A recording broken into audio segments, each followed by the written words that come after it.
여러분 주보를 참고하실 때 여러분 앞에 귀의 소식 전하도록 하겠습니다. 오늘도 우리 교회를 방문하신 모든 분들 주님의 이름으로 환영합니다.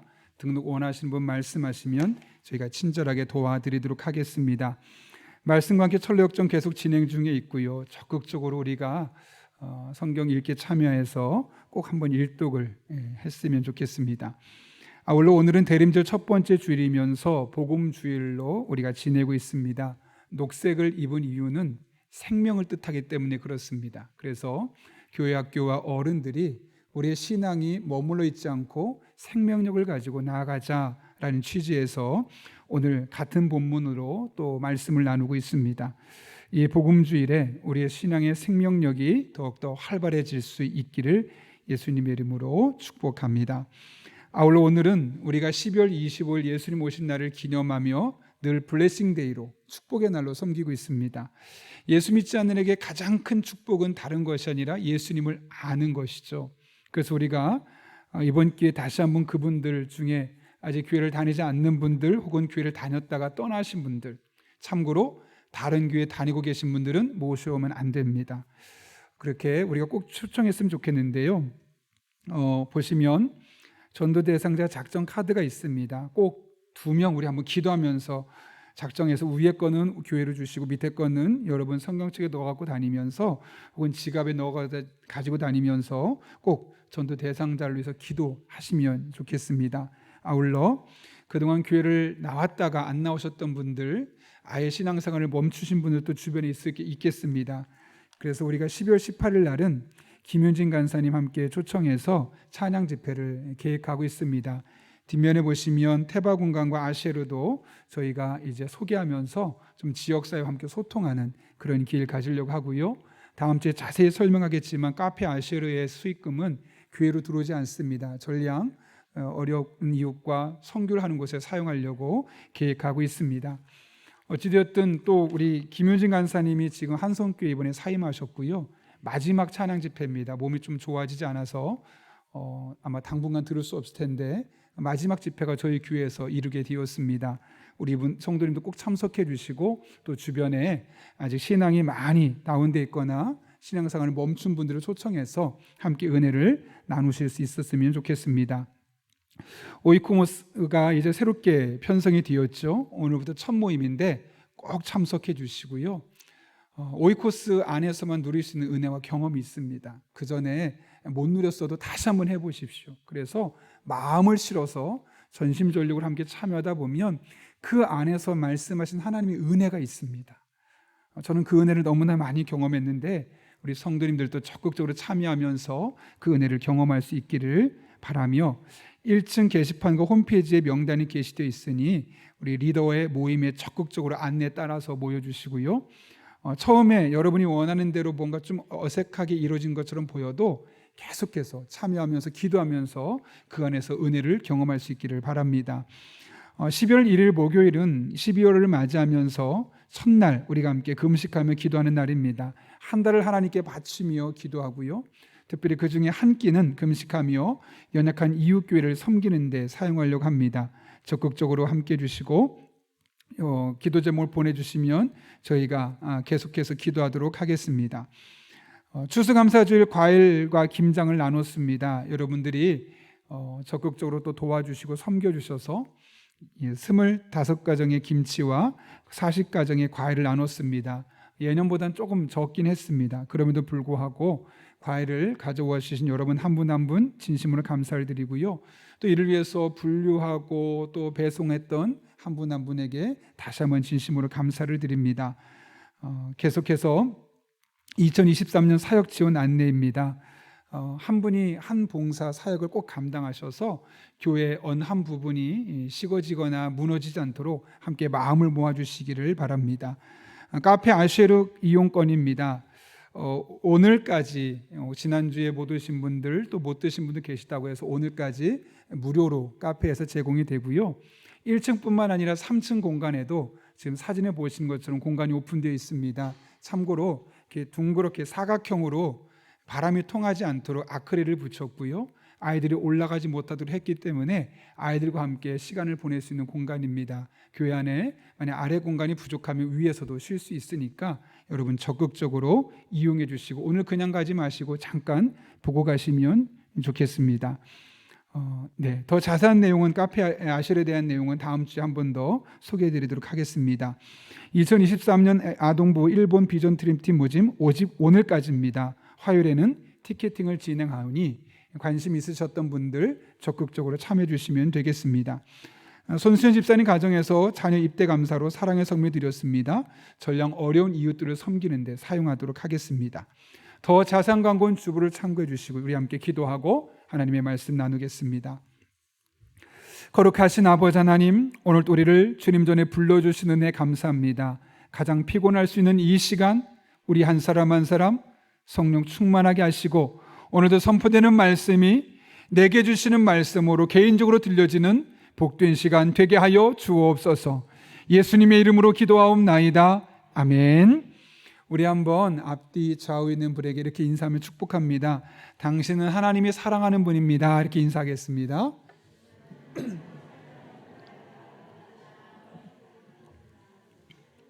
네, 여러분 한번 그림을 한번 보실까요?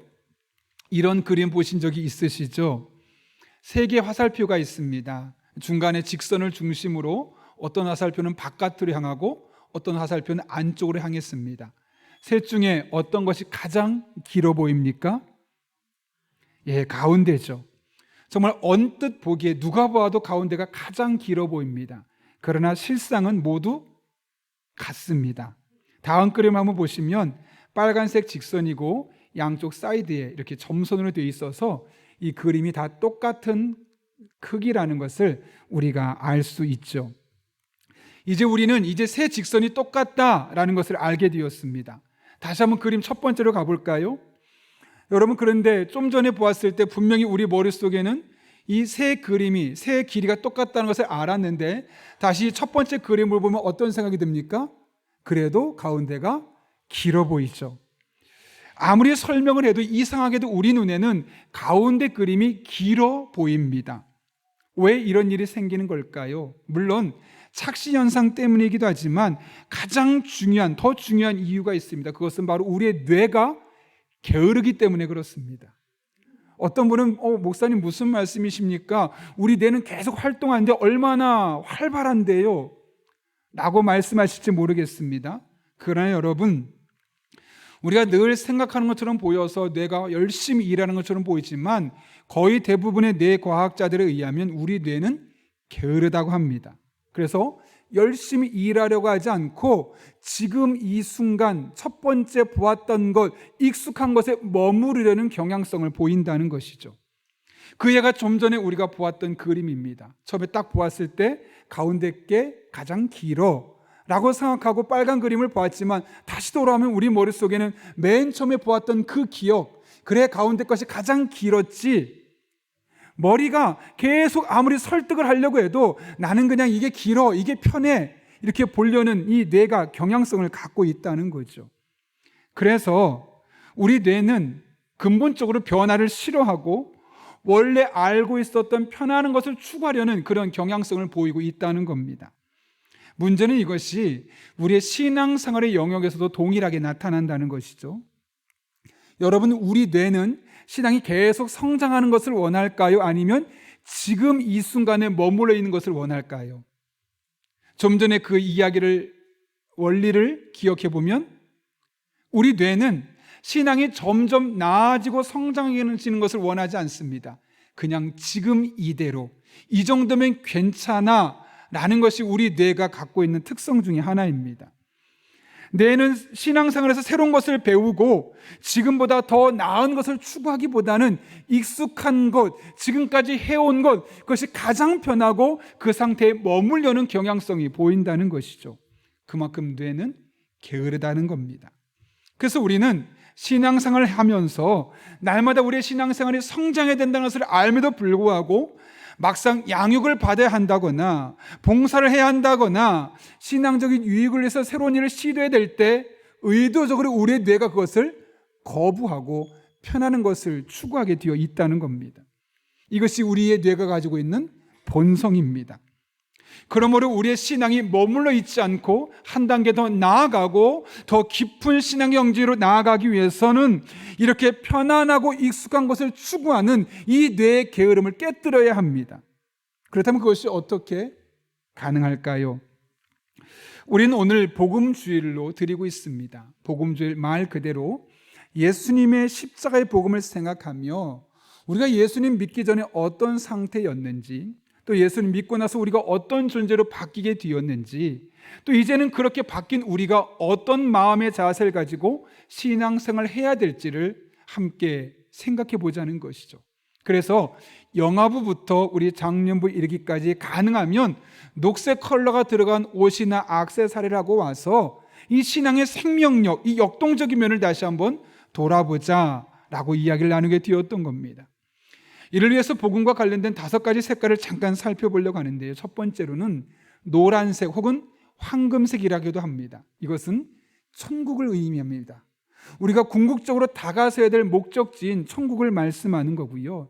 두 번째 검정색은 이 천국에 들어갈 수 없도록 죄로 오염된 우리의 현재 모습을 이야기하고 있는 것이죠. 세 번째로는 그렇게 죄로 오염된 우리를 예수 그리스도의 피가, 그 붉은 피가 깨끗하게 할 수 있다라는 것을 상징하면 빨간색을 우리가 옷을 입었었고요. 바로 두 달 전에는 흰색을 입었습니다. 예수 그리스도의 보혈로 말미암아 우리의 검은 모든 죄가 깨끗하게 하얗게 되었다라는 것을 의미하는 것이죠. 그리고 오늘 마지막으로 초록색을 입었습니다. 꾸준한 영적인 성장이 일어나야 된다는 거죠. 죄 안에서 예수 그리스도로 말미암아 새로운 생명을 얻게 되었다면 거기 멈추어서는 안 되고, 편안함을 추구해서는 안 되고, 익숙하며 머물러서는 안 되고, 한 걸음 두 걸음 매일 조금씩이라도 우리의 신앙이 성장해야 될 것임을 분명하게 말씀하고 있는 겁니다. 그래서 사도 바울은 이에 대해서 에베소서 4장 15절에서 이렇게 권면하죠. 오직 사랑 안에서 참된 것을 하여 범사에 그에게까지 자랄지라. 범사의 모든 면에서 우리가 그에게까지 자랄지라. 그는 머리니 곧 그리스도니라. 이게 무슨 말이겠습니까? 우리 삶의 전 영역에서, 모든 영역에서 예수님을 닮아가는 이런 신앙의 성장이 날마다 있어야 할 것임을 우리에게 분명히 말씀하고 있는 것이죠. 사실 그리스도인이라면 누구나 이 사실을 다 알고 있습니다. 그러나 막상 현실은 쉽지 않고, 그래서 많은 분들이 예수님을 닮아가는 것은 어려워하고 미리 포기해버리는 경향이 참 깊습니다. 왜 그러야 할까요, 여러분? 예수님을 닮아가야 한다는 것은 너무나 잘 알고 있지만 우리 인간의 본성이 그것을 거부하기 때문에 그렇습니다.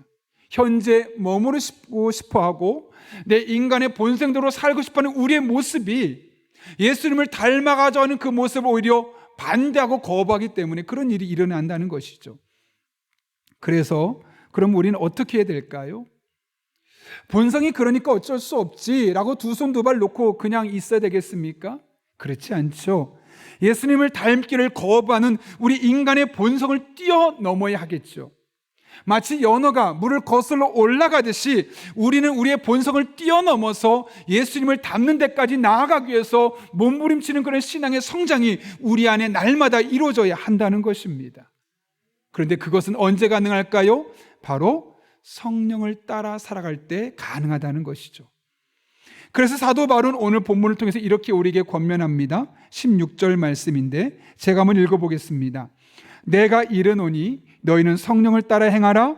그리하면 육체의 욕심을 이루지 아니하리라. 여기 사도 바울은 성령을 따라 행하라 라고 말합니다. 성령을 따라 행한다는 것은 어떻게 하라는 것일까요? 원문을 보게 되면 따라 행한다는 말은 함께 걷다, 어디 안에서 걷다, 살다라는 의미를 갖고 있습니다. Walk in the Spirit, live by the Spirit으로 되어 있습니다. 무슨 뜻이겠습니까? 성령에 의해서 살아가라는 것이고, 또 성령 안에서 매일매일 하루의 일상을, 삶을 걸어가듯이 걸으며 살아가라는 것이죠. 그리고 이어지는 18절의 말씀대로 하면 성령의 인도하심을 받으라는 것이고, 신학적인 용어로 바꾸면 성령 충만한 삶이 우리의 일상의 삶이 되어야 할 것임을 말씀하고 있는 겁니다. 사도 바울은 이렇게 성령 충만한 삶, 즉 매 순간 내 본성대로 살 것이 아니라 성령을 따라 살 것을 우리에게 권면하고 있습니다. 그 이유가 무엇 때문일까요? 우리가 성령을 따라 살 때 우리 인간의 육체의 본능을 이겨내며 살아갈 수 있기 때문에 그렇습니다. 사도 바울의 계속되는 권면을 보십시오. 16절과 17절에서 이렇게 말하죠. 여러분이 한번 쉬운 성경으로 읽겠습니다. 시작. 내가 말합니다. 성령을 따라 사십시오. 그러면 육체의 욕망을 따라 살지 않게 될 것입니다. 육체의 욕망은 성령을 거스르고 성령이 바라시는 것은 육체의 욕망을 거스릅니다. 이 둘은 서로 반대되는 것이므로 여러분의 욕망대로 살 수 없게 합니다. 아멘. 여기 사도 바울이 계속해서 강조하는 것이 무엇입니까? 성령을 따라 살아가게 될 때, 매 순간 성령 충만한 삶이 우리의 일상의 삶이 되게 될 때 육체의 욕망, 즉 본능대로 살지 않을 수 있기 때문에 우리로 하여금 성령 충만한 삶을 살아가라고 말씀하고 있는 것이죠. 우리의 신앙의 성장이 더딘 이유가 무엇 때문입니까? 바로 우리의 육체의 본능들이 그렇게 하지 못하도록 막기 때문인데, 성령 충만해서 육체의 본능을 넘어서게 되면 이로 말미암아 우리 안에 영적인 유익과 영적인 성장을 경험할 수 있다는 것이지요. 그래서 이어지는 19절부터 21절까지의 말씀 보게 되면 우리가 성령을 따라 살지 않을 때 나타나는 우리 육체의 본능들이 도대체 무엇인지를 이야기합니다. 여러분이 한번 읽어봤으면 좋겠는데요, 세 번역으로 한번 천천히 19절부터 21절까지 한번 읽겠습니다. 시작. 육체의 행실은 환히 드러난 것들입니다. 방탕과 우상 숭배와 마술과 원수 맺음과 다툼과 시기와 분냄과 분쟁과 분열과 파당과 질투와 술 취함과 흥청망청 먹고 마시는 노름과 그와 같은 것들입니다. 내가 전에도 여러분에게 경고하였지만 이제 또다시 경고합니다. 이런 짓을 하는 사람들은 하나님의 나라를 상속받지 못할 것입니다. 아멘. 우리가 성령을 따라 살지 않을 때 우리의 육체의 본능들이 활성화되고 우리 육체의 본능들이 우리를 지배하기 시작한다는 겁니다. 그래서 우리가 예수님을 믿지만, 교회를 다니지만 어떤 삶을 산다고요? 음란물을 보게 되고 더러운 것을 추구하게 되고 성적인 방탕함에 빠지게 되고 우상 숭배하게 되고 다른 사람과 원수를 맺고 다투고 나보다 잘난 사람, 성공한 사람 보면 시기하게 되고 그 마음에 화가 생기고 다른 사람과 싸울 뿐만 아니라 나의 편을 만들어서 파당을 만들기 시작하고 질투하고 술 취하고 내게 주어진 일상 속에 흥청망청 먹고 마시는 일상이 우리의 삶에 나타날 것임을 말씀하고 있는 것이죠. 성령 충만하지 않으면 이렇게 우리의 육체 본능들이 마음에서 막 솟아나기 시작해서 우리를 전혀 그리스도인답지 않은 모습으로 살아가게 만들고 있음을 말씀하고 있는 것이죠. 중요한 것은 이런 삶이 우리의 일상의 모습이면 어떤 일이 일어나느냐? 하나님의 나라를 상속받지 못한다고 되어 있다는 겁니다. 여러분, 하나님의 나라를 상속받지 못한다는 게 무엇을 의미하는 것일까요? 천국에 가지 못한다는 걸까요? 그런 의미가 아니죠. 여기서 하나님의 나라는 하나님의 통치, 하나님의 다스림, 나의 삶을 통해 하나님의 일하심이 드러나는 것을 일컬어 우리는 하나님의 나라라고 말합니다. 다시 말하면 무엇일까요? 성령 충만하지 않고 그냥 내 본능대로 살다 보면 나를 통해 일하시는 하나님의 임재를 경험할 수 없고 나를 통해 하나님의 살아계심을 간증할 수 없게 된다는 겁니다. 구체적으로 표현하면 교회는 다니는데 하나님은 정말 나를 사랑하시는지 확신할 수 없고요, 하나님은 나를 정말 도와주시는지 흔들릴 수밖에 없고요, 기도해야 하는데 기도 의욕이 상실되고요, 신앙생활의 적극성이 없어집니다. 이른바 영적인 침체와 우울증에 시달려서 그리스도인이라고 불리지만 그리스도인다운 삶을 살지 못하는 겁니다. 분명히 교회는 나오는데 신앙생활에 맛이 없고 교회 다니는 즐거움이 없다는 것이죠. 그러나 정반대로 성령으로 충만하고 성령을 따라 살아감으로 말미암아 나의 육체의 본능들을 제어하고 뛰어넘기 시작하면 어떤 일들이 일어날까요? 정반대로 하나님이 나를 통해 일하시는 것을 경험할 수 있겠죠. 어떤 상황에도, 어떤 고통에도, 어떤 아픔에도 하나님이 여전히 나를 사랑하고 계시구나 흔들리지 않습니다. 하나님이 나를 도와주고 계셔. 반석 같은 믿음으로 살아갑니다. 다시 기도하고 싶고 또 기도하고 싶고 이 기도의 열정이 살아날 뿐만 아니라 신앙생활의 매사에 적극적입니다. 봉사에 적극적이고 어려운 이들을 섬기는 데 적극적이고 정말 열정적으로 찬양하고 예배하고 이 신앙의 열정이 살아나기 시작합니다. 뿐만 아닙니다. 예배와 봉사에서 기쁨이 회복되고 교회 다니는 즐거움을 알게 되고 예수 믿는 맛이 무엇인지를 알아서 입을 가만히 둘 수 없습니다. 당신도 내가 믿는 예수님 믿어보라고, 당신도 내가 다니는 교회 다녀보라고. 그 입술이 가만히 있을 수가 없는 것이죠. 너무너무 즐거워서요. 하나님 만난 은혜가 너무나 감격스러워서요. 그런 의미에서 우리 그리스도인에게 있어서 성령을 따라 살아가는 삶, 성령 충만한 삶은 절대로 포기할 수 없는 가장 우선순위에 되어야 할 것임을 분명하게 우리는 기억할 수 있는 것이죠.